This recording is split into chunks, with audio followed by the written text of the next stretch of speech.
আল্লাহ তাআলার শুকরিয়া আদায় করছি পবিত্র এই জুমাবারে দীর্ঘ 1 মাস 1 সপ্তাহ পর আবার মিডিয়ার সামনে, জনগণের সামনে, আপনাদের সামনে আল্লাহ তাআলা আমাকে হাজির হওয়ার তৌফিক দান করলেন। আপনারা সকলেই জানেন জুলাই মাসের 19 তারিখ সরওয়ার্দী উদ্যানে আমাদের জাতীয় সমাবেশ ছিল। সেই সমাবেশে সভাপতিত্ব করার দায়িত্ব আমার উপর ছিল। আমি যখন বক্তব্যের জন্য উঠে দাঁড়ালাম তখন নিজেকে সামলাতে পারলাম না, আমি সংজ্ঞাহীন হয়ে পড়ে গেলাম। পড়ে যাওয়ার পরে চতুর্দিক থেকে চিকিৎসক এবং আমার সহকর্মীরা দৌড়ে আসলেন। আমি বসলাম, সংজ্ঞা ফিরে পেলাম, আবার চেষ্টা করলাম দাঁড়ানো, কিন্তু দ্বিতীয়বারও আমি সফল হলাম না। এবার ঠিক পড়ে গেলাম না, পড়তে গিয়ে সবাই আমাকে ধরে ফেলল। এরপরে আমাকে বসানো হলো। আমার সহকর্মীবৃন্দ এবং চিকিৎসক বৃন্দ এসে বললেন, আপনি আর কথা বলার চেষ্টা না করাই উত্তম, আমরা আপনাকে কথা বলতে দেব না, আপনি কথা বলবেন না। এর মধ্যে যারা তরুণ, বিশেষ করে চিকিৎসকরা বলছিল, চাচা হয়তো বা প্রবলেমটা ব্রেন কিংবা হার্টে, এই দুইটা জিনিসই ঝুঁকিপূর্ণ, কাজে এই কথা বলা ঠিক হবে না। এরা এক হাতে আমার প্রেশার দেখছে, আর এক হাতে রক্ত নিচ্ছে। আমি আল্লাহর উপর ভরসা করে কিছু শুরু করে দিলাম এবং 7 মিনিট আল্লাহ তাআলা আমাকে এই অবস্থায় বসে বসে একটু বলার তৌফিক দান করলেন। সেই রব্বে কারিমের দরবারে আমি আরেকবার শুকরিয়া আদায় করছি, আলহামদুলিল্লাহ। তিনি তৌফিক না দিলে আমি পারতাম না। এই সময়টা আমার মনে হয়েছে জাতিকে কিছু বলার দায়িত্ব আমার দায়িত্ব অন্য কেউ পালন করার সুযোগ নেই। সকল বক্তা তাদের কথাগুলো শেষ করে আমার বলবে। আমি আল্লাহ তাআলার দরবারে তৌফিক কামনা করছিলাম, অন্তত যে কথাগুলো দেশ ও জাতির কল্যাণের প্রয়োজন, সেই কথাগুলো পর্যন্ত আমাকে হায়াত দাও এবং কথা বলার সুযোগ তৈরি করে দাও। আল্লাহ তাআলা সেই সুযোগটা দিয়েছেন। আমি কি বলার চেষ্টা করেছি, কি বলতে পেরেছি, তার সাক্ষী আপনারা। কিন্তু পরবর্তী পর্যায়ে আমার বন্ধুরা বলেছেন, 1 ঘন্টার বক্তব্যে যা বলা দরকার ছিল 7 মিনিটে আপনি তার চেয়ে বেশি বলে ফেলেছেন। আমি জানি না কি বলেছি, এর সাক্ষী আপনারা, এর সাক্ষী টিভি স্ক্রিনের সামনে লক্ষ লক্ষ মোবাইল হাতে ইন্টারনেটের সুবাদে যারা এই বক্তব্য দেখছেন তারা সকলেই সাক্ষী।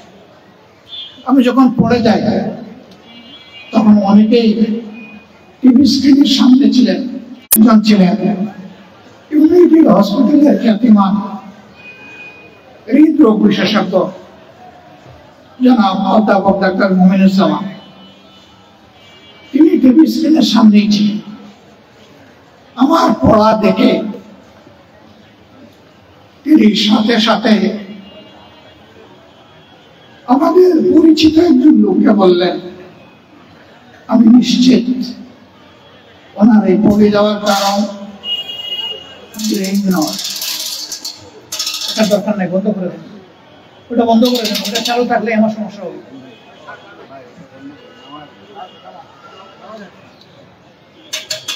এইটার কজটা ব্রেন নয়, আমার আশঙ্কা হচ্ছে হার্ট। অতএব দ্রুততম সময় ওনাকে আমার দেখা দেয়। আপনারা ব্যবস্থা নেবেন আমি আশা।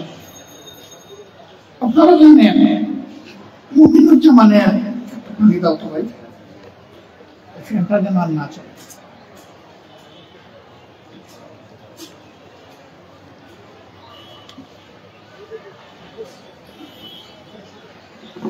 ডাক্তার মুমিনুজ্জামানের একটা সিরিয়াল পেতে কয়েকদিনের জন্য অপেক্ষা করতে, কিন্তু সেই লোক তার দরদ, তার ভালোবাসা, তার দায়বোধ, তার আন্তরিকতা নিয়ে নিজেই বলেছেন যে দ্রুততম সময় তিনি দেখতে চান।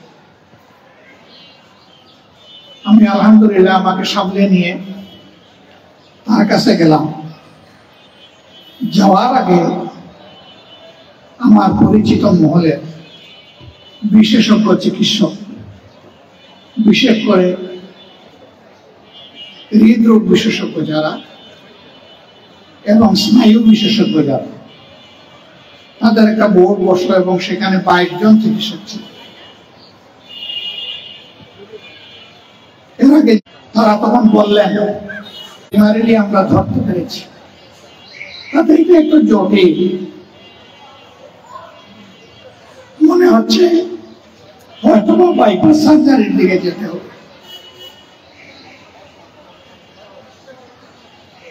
যেহেতু অবস্থাটা একটু ঝুঁকিপূর্ণ, আমাদের অনুরোধ হবে যে এই চিকিৎসাটা আপনি দেশের বাইরে নেবেন। আমি হাসতে হাসতে জিজ্ঞেস করলাম দেশটা কোন?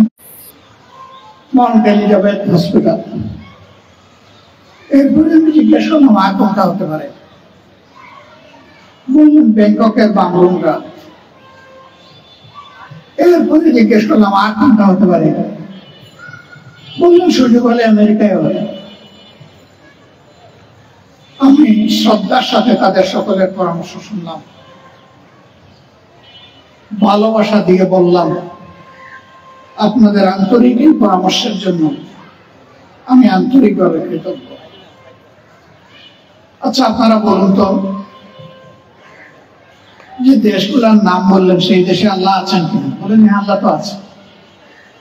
যে বাংলাদেশে কয় না এখানেও আছে। আলহামদুলিল্লাহ। সুস্থতা অসুস্থতা কার হাতে? এক বাক্যে সবাই বললেন আল্লাহ তাআলার হাতে। আমি বললাম যে আল্লাহ আমাকে ওই দেশগুলোতে নিয়ে সুস্থতা দিতে পারেন, আমি বিশ্বাস করি আমার সেই আল্লাহ আমার জন্মস্থান বাংলাদেশেও আমাকে সুস্থতা দিবে। আমি বেদনার সাথে লক্ষ্য করছি আমাদের দেশের চিকিৎসক সমাজের উপর সকলে আস্থা রাখেন না। এই জন্য একটু সামর্থ্য যাদের আছে তারা হুড়মুড় করে বিদেশের দিকে দৌড়ান। তাদের এই দৌড় দেওয়ার মাধ্যমে তারা প্রমাণ করেন যে তাদের আস্থা নেই। তারা যদি আমাদের চিকিৎসক সমাজের উপর আস্থা না রাখেন, তাহলে আমাদের সম্মানিত চিকিৎসক বৃন্দ নিজেদের ব্যাপারে আস্থাশীল হবেন কিভাবে? 18 কোটি মানুষের মাঝে ধরে নেই 50 লক্ষ মানুষ হৃদরোগে আক্রান্ত। তাদের সকলের কি ওই সমস্ত দেশে যাওয়ার সামর্থ্য আছে? এমনকি গ্রাম থেকে ঢাকায় আসার সামর্থ্য অনেকের নেই। তারাও তো দেশের নাগরিক। আর আমরা কথা বলি নাগরিকদের জন্য, আমরা কাজ করি নাগরিকদের জন্য। সেই নাগরিক সমাজকে বাংলাদেশে ফেলে আল্লাহর কসম আমার পক্ষে বিদেশের মাটিতে চিকিৎসার জন্য যাওয়া সম্ভব নয়। আমার পূর্ণ আস্থা আমার আল্লাহর উপর আছে, আমার দেশের চিকিৎসক সমাজের উপরে আছে। বহু লোক উন্নত চিকিৎসার আশায় বিদেশে গিয়ে কফেন বক্সে হয়ে বাংলাদেশে ফিরে। আবার হাজারো লোক বাংলাদেশের হাসপাতালগুলো থেকে শিক্ষা নিয়ে সুস্থ হয়ে হাসিমকে ঘরে ফেরে। আমি তাদের মিছিলে শরীক হতেছি। আল্লাহ যদি আমার বড় হবে, আর যদি আল্লাহ অপারেশন টেবল পর্যন্ত আমার হায়াত রেখে থাকেন, আমি আমার মওলার দরবারে নত শিরে শুকরিয়া দেব। আমার আল্লাহর দরবারে ক্ষমা চাই। আমার দীর্ঘ এই জীবনে আল্লাহ আমাকে যে হায়াত এবং বিভিন্ন প্রকার নিয়ামত দান করেছে, আমি গুনাহগার, আমার প্রভু নিয়ামতের শুকরিয়া আদায় করতে পারি। আমার প্রভু যেন আমাকে ক্ষমা করে দেন। অপারেশন টেবিলে যখন আমাকে শোয়ানো হলো, অধ্যাপক ডাক্তার জাহাঙ্গীর কবির সাহেব তিনি কিছু কথা জানতে চেয়েছিলেন। আগে পরে মিলে আমি কয়েকটি কথা বলার চেষ্টা করেছি। নাম্বার ওয়ান, আমি আপনাদের আস্থার ভিত মজবুত করার জন্য বাংলাদেশে চিকিৎসা নেওয়ার সিদ্ধান্ত নিয়েছি। তবে আমি এটা বিশ্বাস করি না আপনাদের কারো হাতে আমার সুস্থতা। আমি বিশ্বাস করি আমার সুস্থতা মাবুদের হাতে, কিন্তু এটা বিশ্বাস করি আমার মাবুদের সুস্থতার উসিলা কারো না কারো হাত দিয়ে জমিনে নামে, সেই হাতে আপনার হাত। আমি শুনেছি কোটি কোটি মানুষ দেশে বিদেশে আমার জন্য দোয়া করছে, এবং আমি এটাও শুনেছি আমার চেয়ে বেশি আপনার জন্য দোয়া করছে,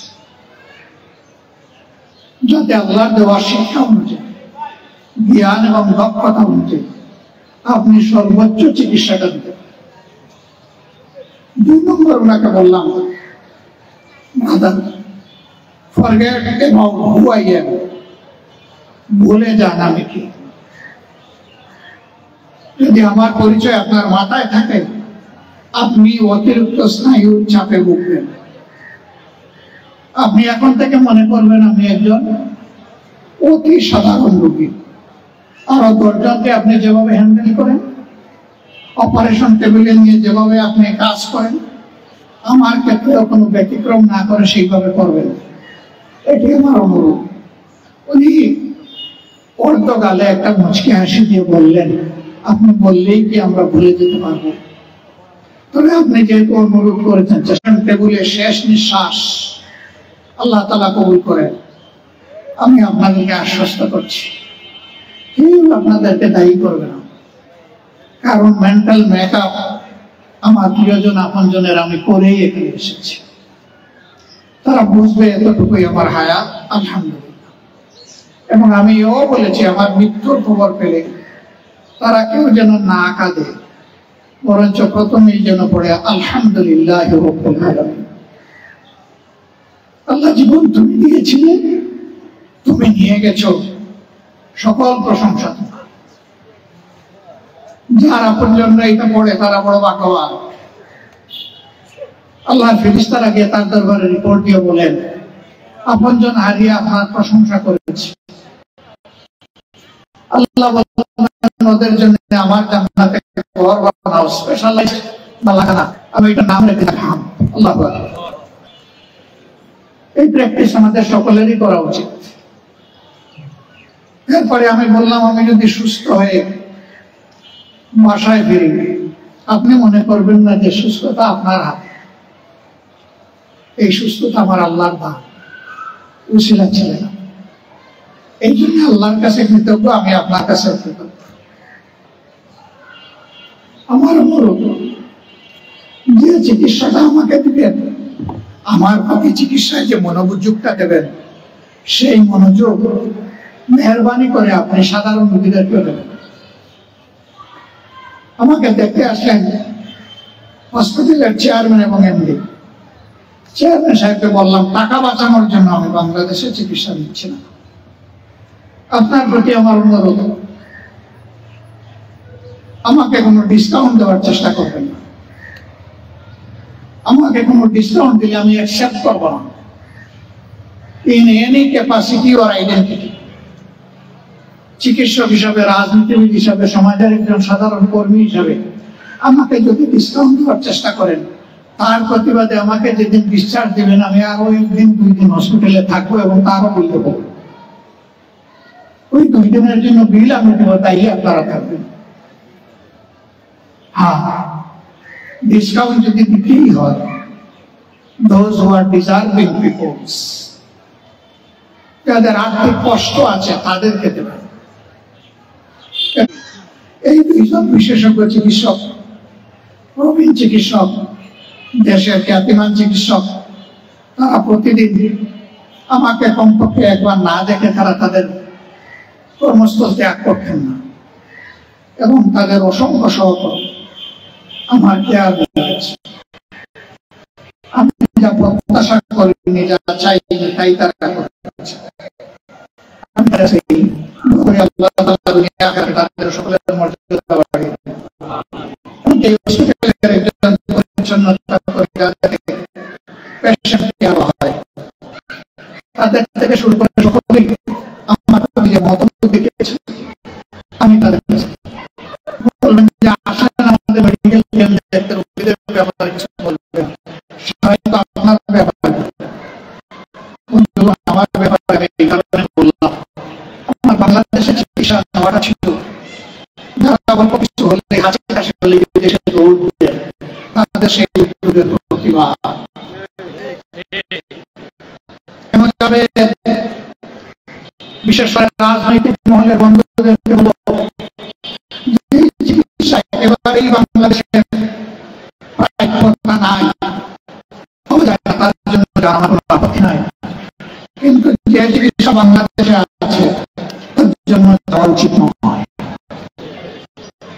আপনি দেশ বদলাবে, জাতিকে সোনালী স্বপ্ন দেখাবে, আগামী সোনার বাংলা করবে, আর দেশ এবং দেশের চিকিৎসা পছন্দ হয় না, বন্ধু আমি আপনাকে সমর্থন করব। আপনি যদি দেশের চিকিৎসা নেবেন, আক্রান্ত হয়ে উপলব্ধি করবে আমাদের চিকিৎসায় এবং হয়েছে, তখন চিকিৎসা ব্যবস্থা আমি জানি না উপলব্ধি করতে পেরেছি। থাকাকালীন 10 দিন আমি এই বিষয়গুলো উপলব্ধি করা, বুঝা, জানা, শেখার চেষ্টা করছি। আপনাদেরকে বলবো না, যাদেরকে বলা তাদেরকে বলে এসেছি,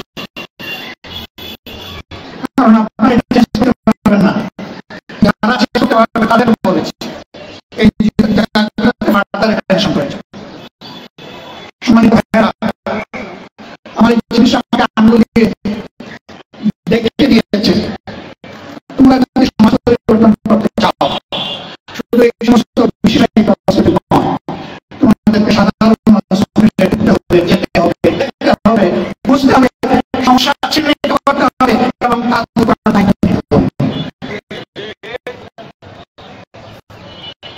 আমরা একটা মানবিক দুর্নীতিমুক্ত সমৃদ্ধ বাংলাদেশ গড়ার স্বপ্ন দেখি, যে বাংলাদেশে গরিব থেকে ধনী সকলে তার অধিকার তার গড়ে তার হাতে তুলে দেওয়া হয়, অধিকারের জন্য কারোর কাছে করুণা প্রার্থী হতে হবে। আজকে আমাদের এই আয়োজন কেন? এই আয়োজন বিধ্বস্ত সমাজ ব্যবস্থায় চলমান যে স্বাস্থ্য সেবা তার ঘাটতি বোঝানো, ওই স্বাস্থ্য সেবা যদি সকলের জন্য নিশ্চিত হতো, একজন রোগী আজকের এই ক্যাম্পে আসত, সবাই সরকারি স্বাস্থ্য সেবা গ্রহণের জন্য সেখানে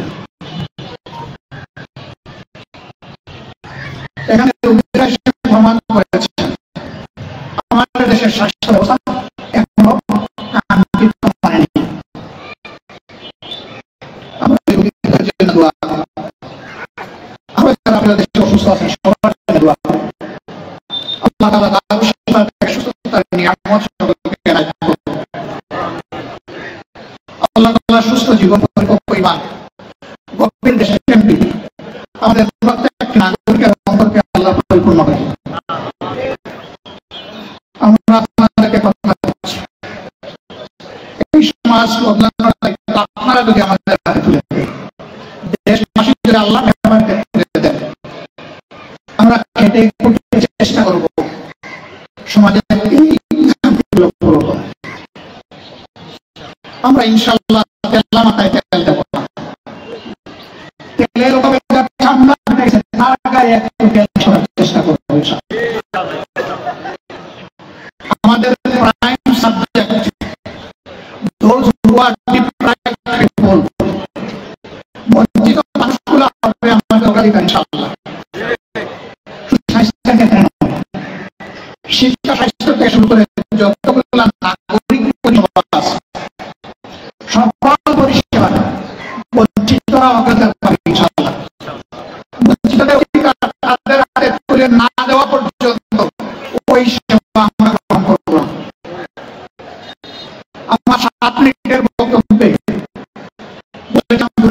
বাংলাদেশ করতে চাই।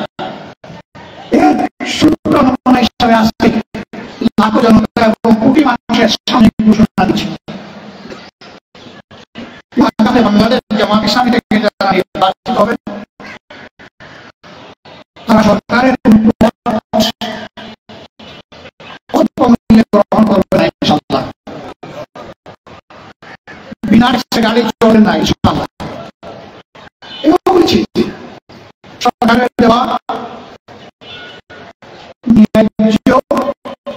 যে সমস্ত সুযোগ সুবিধা আছে আর কতটুকু না নিয়ে পারা যায় তাও বলছে। একদিকে আমরা বলবো জনসভাকে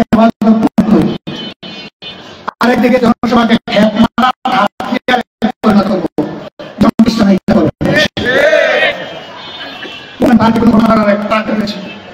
চেষ্টা করেছি। আল্লাহর দুই বান্দা 4 দলীয় সরকারের 1 থেকে 6 মন্ত্রী ছিলেন ভাই, বাংলাদেশের সবাই সাথে তারা শতভাগ সৎ ছিলেন, স্মার্ট ছিলেন, দক্ষ ছিলেন। 10টা মিনিস্ট্রি যদি সেই সময় আমাদের হাতে আসতো, 10টার অবস্থা একই হতো। কেন? একটাই কারণ, তারা আল্লাহকে ভয় করত। মানুষ বুঝবে না, দেখবে না মানুষের কোন অধিকার হরণ হচ্ছে, কিন্তু মহান আল্লাহ সামিউন বাসির, তিনি সব শুনেন এবং সব দেখেন। তাকে ফাঁকি দেওয়ার শক্তি কারণে এই বিশ্বাস যাদের থাকে, জনগণের সম্পদে, ইজ্জতে এবং জনগণের জীবনের উপর তাদের হাত, কালো হাত কখনো পড়তে পারে না, পড়বে না ইনশাআল্লাহ। সেই বাংলাদেশটাকে আসলেই আমরা সবাই চাই। সবাইকে এগিয়ে আসতে হবে, এগিয়ে এসে বলতে হবে আমাদের সম্পদ যারা লুণ্ঠন করেছে আর তাদের হাতে দেশের চাবি আমরা তুলে দিতে চাই না। আমাদের সম্পদের যারা চৌকিদার পাহারাদার হবে, আমরা সেই চৌকিদার পাহারাদের হাতে এবার আমাদের চাবি তুলে দিতে চাই। আপনারা কি সাহস করে এই ঘোষণা সবাই দিতে পারবেন? এই কথাগুলো উপস্থিত এই মুসলিমের কয়েকজন মানুষকে আমি জিজ্ঞেস করছি না। এই আওয়াজ আজকে মিডিয়ার মাধ্যমে,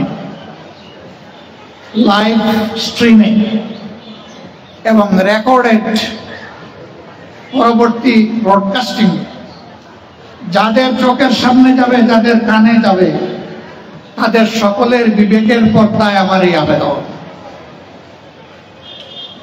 ভাই, বন্ধু, মা, বোন, মেয়ে, সত্যি যদি ভয় মুক্ত, শঙ্কা মুক্ত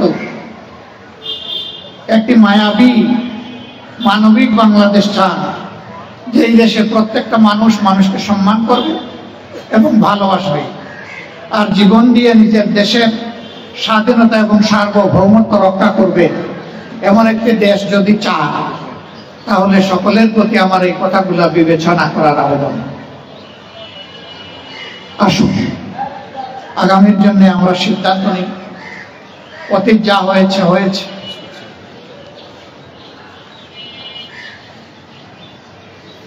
অতীত যা হয়েছে হয়েছে, কিন্তু ভবিষ্যতে আমরা জেনে বুঝে নিজেদের কপাল এবং কিসমতের সিদ্ধান্ত নেব ইনশাআল্লাহ। আমি দুনিয়া ঘুরে যতটুকু বুঝতে পেরেছি, জনগণ যদি সঠিক সিদ্ধান্ত নিতে পারে, ন্যায়, সততা এবং সত্যের পক্ষে যদি অবস্থান নিতে পারে, 5 বছরের একটি বাংলাদেশ হবে নতুন বাংলাদেশ ইনশাআল্লাহ। Within 5 years, so many design of the society will be changed. এবং সেটা আল্লাহ তাআলার রহমতের ফসলে। আসুন সেই পথেই হাঁটি। আল্লাহ রাব্বুল আলামিন আমাদের দেশের উপর রহম করুন, নিরাপত্তার চাদরে দেশটাকে আল্লাহ তাআলা ঢেকে দিন।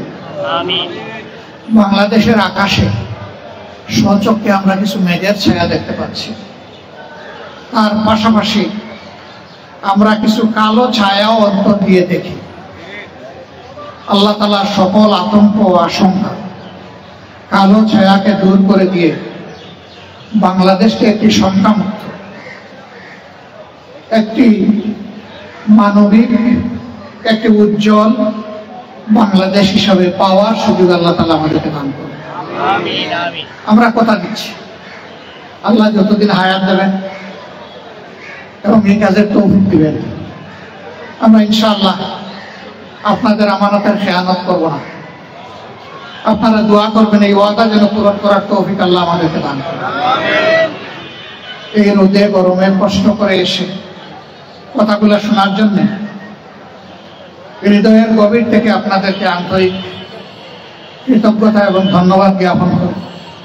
আমাদের এই কথাগুলো প্রিয় দেশবাসীর কাছে পৌঁছে দেওয়ার আন্তরিক অনুরোধ জানিয়ে আমি এখানেই বিদায় নিচ্ছি আজকের মতো। আবারও মাবুদের শুকরিয়া আদায় করছি। 1 মাস 1 সপ্তাহ পর আল্লাহ তাআলা মিডিয়া এবং জনগণের সামনে আমাকে দাঁড়াবার তৌফিক দান করেছেন। সুবহানাকাল্লাহুম্মা ওয়া বিহামদিকা আশহাদু আল্লা ইলাহা ইল্লা আনতা আস্তাগফিরুকা ওয়া আতুবু ইলাইক। আসসালামু আলাইকুম ওয়া রাহমাতুল্লাহি ওয়া বারাকাতুহু।